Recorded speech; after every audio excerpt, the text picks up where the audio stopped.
Hello, I'm Raymond Docero, ang bagong franchisee ng Buba Milk Tea. And my wife, Angel.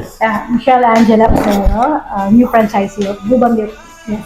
We will be putting up the Buba Milk Tea at Pure Gold Nawag, Ilocos Norte. Nag-research yung kami ng wife ko nung nagtitingin kami ng mga available franchises for milk tea. And ang nakita namin kasi sa Buba, we were aware dun sa lasa kasi nakatikim na kami before. Tapos, yung price range niya, it's affordability.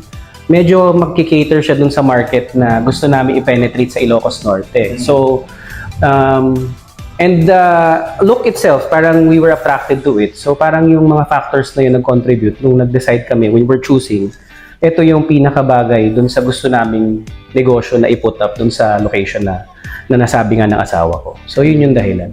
Siguro, ang masasabi ko lang is, kami ang example na pwede nyo siyang gawin remotely. Malayo kami. We are based in La Union. Nag-transact kami through phone, through internet, and even the payments that we made through online. So, ngayon lang kami nagkita-kita. So, kumbaga ito yung isang example na it's a legitimate business.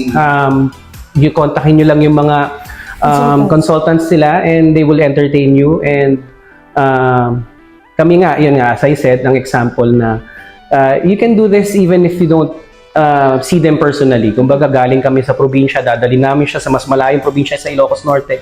Eh, kami ang example nun, halimbawa nun, na totoo and legitimate itong negosyong ito.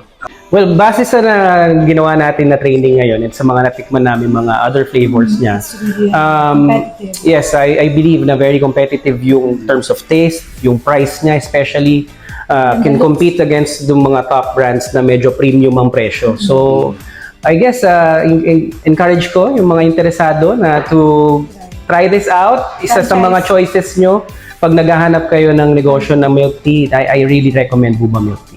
Well, very impressed naman kami dun sa, sa pinakita nilang support sa mga franchisees nila. From the training, through the guidance dun sa mga kailangan namin. Kasi this is our first time na ganitong negosyo papasukin namin. We have other businesses pero ngayon lang kami mag-milk tea. And masasabi ko naman, they will guide you step by step. And hindi kayo mangangapa when you open the store, you'll be prepared. Marami ka nang alam, marami ka knowledge, and they will guide you every step of the way. So I'm very pleased naman sa naging tulong nila sa amin.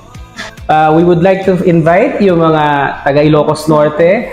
On December 9 will be our soft opening of Buba Milk Tea. It will be located in front of the grocery, katabi ng potato corner namin. Plug ko na rin siya.